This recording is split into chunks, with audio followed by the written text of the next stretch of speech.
Fala pessoal, seja muito bem-vindo a mais um estudo. Segundão de começar a correria e de estudar na lição.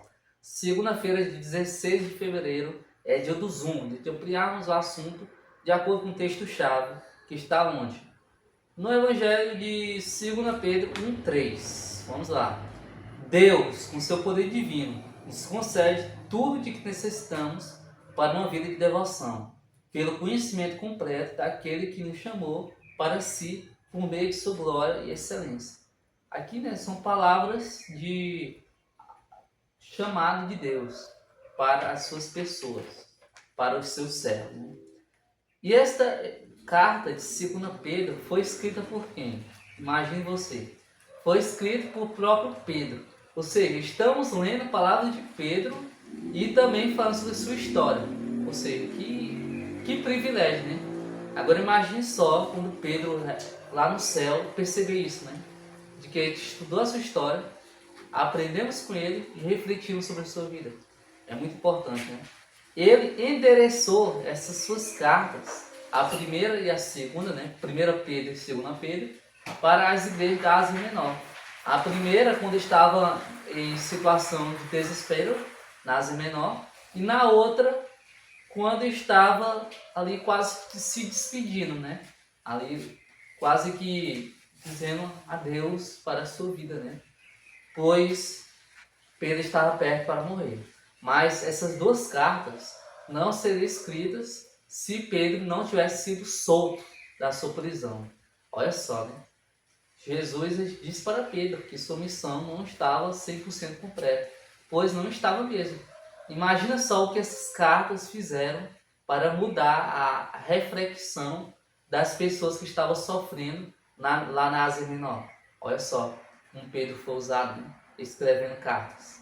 E assim com vários outros momentos, né? Que não sabemos ou que sabemos e não estamos falando agora, pois não estamos lembrando. E o apóstolo seguiu, né, à risca a orientação de Jesus, que era o quê? Quando Jesus estava provando Pedro, logo que Jesus ressuscitou, o que Jesus falava? Né? Pedro, está realmente seguindo? Vai seguir a Jesus agora? Pedro respondia o quê? Sim. Então Jesus falava o seguinte: pastorei as minhas ovelhas, cuide das minhas ovelhas. Jesus falou isso 3 vezes, até Pedro se irritar, né? Mas aí isso era realmente para Pedro pensar o seguinte: eu tenho que cuidar das ovelhas. As ovelhas que foram deixadas para serem cuidadas. Jesus subiu, mas me deixou para cuidar dessas simples ovelhas. Pedro não entendeu isso, pois Pedro trabalhou a fim de educar os cristãos para o serviço ativo e inspirou muitos jovens a se entregarem à obra do ministério. Pedro foi esse homem que trabalhou incessantemente para conquistar vidas para o lado do Senhor. E aí, nos últimos anos, seus ministérios, suas cartas fortaleceram muitos cristãos, né?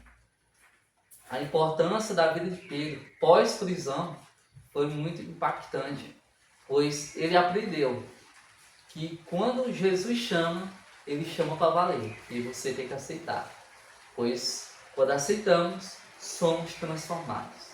Amém? Pedro é essencial na nossa vida. Nunca se esqueça da história de Pedro.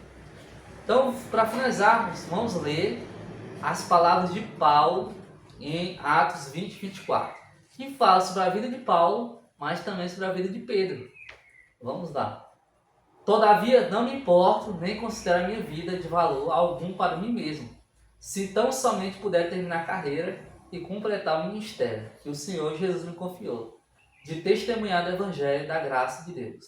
Ou seja, a minha vida não importa se a vida for para mim. A minha vida importa se a minha vida for para Deus. Essas são as palavras de Paulo. São palavras que refletem a vida de Pedro e que devem ser palavras que transformam a nosso coração.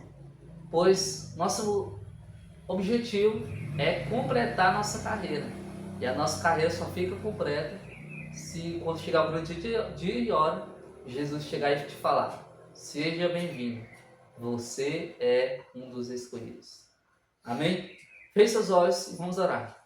Muito obrigado, Senhor, por estarmos finalizando mais um dia. que venhamos aprender, continuar aprendendo sobre a história de Pedro. Pedimos em nome de Jesus. Amém.